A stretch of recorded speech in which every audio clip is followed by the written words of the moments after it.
Hello, it's Matthew Adams, also known as That One View Guy, and today we will be covering Jurassic Park 3. So I haven't seen this film in quite a while, but it was easily my most watched out of the three as a kid, as we had it on disc. And after watching this film, I can safely say that it is pretty good. So after quite a while of trying to make this video, I really hope you enjoy. And let's get straight into the summary. So the basic summary of this film is when Dr. Alan Grant is trying to get out of the limelight of the Jurassic Park incidents and further his paleontology career and, his speculations and theories of how the animals worked back in the day and how they behaved with other animals in similar environments. But since the animals are alive, then people don't really seem to care as much, and the dig site is needing further funding. At least it's kind of led to believe that's the case. But when Mr. Kirby comes along with a really good offer for like a business venture and a flyby of the Site B Isla Sorna, he takes the offer after some negotiating with Billy, and things go downhill from there, and they end up stuck on the island.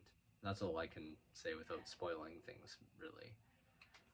But yeah, so that's essentially the summary of the film, and I think that some of the aspects of the second film apply more than the first film to this film, just due to like the kind of dinosaurs are bigger, they're more violent than the first film. It's a lot quicker and faster paced, and it feels a lot shorter than the other two films.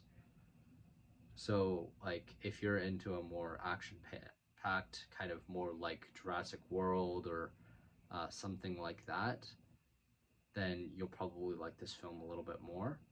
But now that we've talked about the pacing, let's get into more of the characters. So the characters in this film, besides Dr. Alan Grant and Billy and maybe to some extent one other character that I can't really talk about here, struggle quite a bit throughout this film. Like, you don't really want them to live, you don't really care if they live, it doesn't really matter. At least in my personal belief, I didn't really care.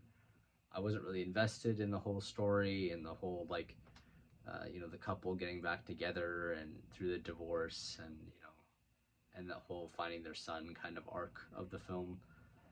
It felt kind of like it made sense for the story, but it just felt kind of forced, and it just didn't really work that well for me. Like, Mr. Kirby isn't really the most likable, and his wife, Mrs. Kirby, isn't the most likable either. Billy, I think, is by far the most interesting character for me, just due to the development he gets in this film, and the sacrifices, and the just the way that he gets along with Alan Grant, and he kind of feels safe with him, and I don't know, it works really well. I think Billy and Alan work really, really well together, and they single-handedly, in my opinion, carry this film very hard. And yeah, I think that like those characters make this a lot better than it could have been. And I think overall I'd rate the characters probably a 7 or so, just due to how well the combination works. I think they have by far, in my opinion, the most interesting combination out of any of the Jurassic Park films. I think it works very well.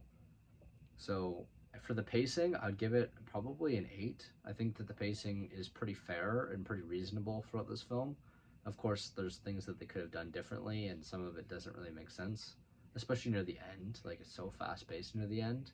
I feel like they could have slowed it down just a little bit and gave like a little bit smaller breathers during some parts. Like, there's like a boat sequence, it's a little slow, and I feel like they could have expanded upon that maybe a little bit more, because it felt like how do they get the boat running? We didn't really see that.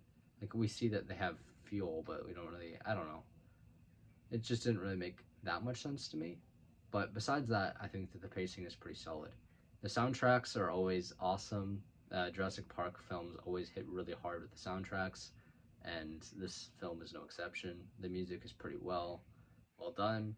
You have a little bit of eeriness, which is kind of like very important for this film, I think, because You know, since they're in like a tropical jungle, there's a lot more close quarter encounters than you would expect in like the first film, for instance. And so I think that they played that very well in this film. I think that the music was like spot on, pretty much as perfect as it could be, as with most Jurassic Park films. Now, for the parent rating, I would give this film probably like an 8 or a 9-year-old could probably handle this film. I mean, I watched this film a ton as a kid and I was perfectly fine. Of course, viewer discretion is advised. I can't really recommend something that I don't know the exact circumstances, but I would say that's pretty fair for this film.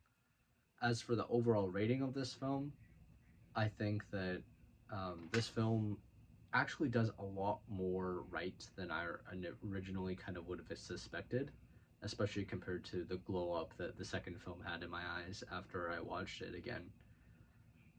And I think overall, this film is probably about like 7.5 out of 10. Like, I could very easily say that go watch this film. It's on Amazon Prime or Amazon Plus, or the subscription service, the streaming one. It's there. Prime Video, my bad. Prime Video, it's there.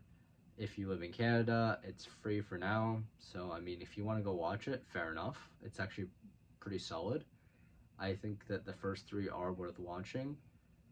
Maybe I'll cover the remastered stuff, like the whole like Jurassic World era stuff. Though to be fair, I watched the more recent ones, and I don't know about that one. But yeah, thank you for watching this review. I've spent quite a while kind of picking apart what I think would work well with this review, and I really appreciate it. Make sure to like and subscribe if you enjoyed this content, and if not, thank you for viewing anyways, and thank you, and goodbye.